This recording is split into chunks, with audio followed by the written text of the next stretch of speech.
Sana po ma-rescue po ito ng mga rescuer, no. Ito po yung aso po na nasagasaan ng kotse. Tapos ngayon yung buto niya ay lumihis na po dito sa ano, no, sa kanyang balakang, at lumabas na po nga yung buto. Ayan po yung buto niya, lumabas na po. Ito pong paa niya po, no, ay bali po yan, bali. Hindi na po ito sa makakalakad, puro ang tatlong paa nakakalakad pa. Sana po ma-rescue po itong tuta. Nandito lang po ito sa may San Mateo Street, Barangay 30, may Paho, Caloocan City, no.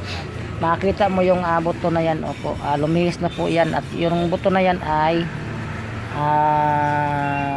tumagos na po sa balat, no. Lumabas na po yung buto niya. Ayan po.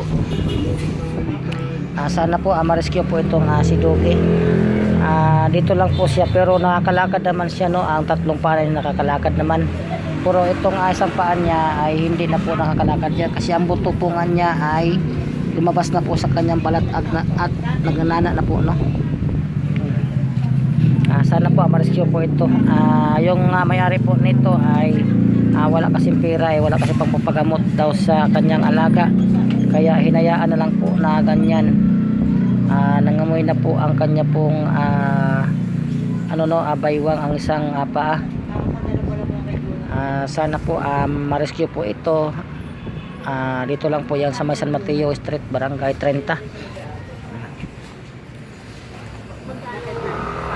Siya po ay tuta pa, no. Tuta pa po yan. Wawa naman, oh.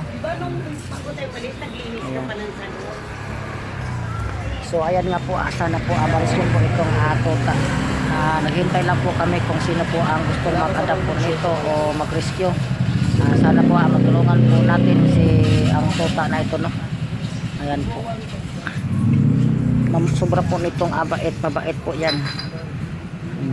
Dito lang po siya nagpapahinga sa labas, no.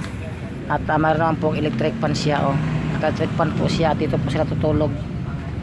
Sana po ma-rescue po ito.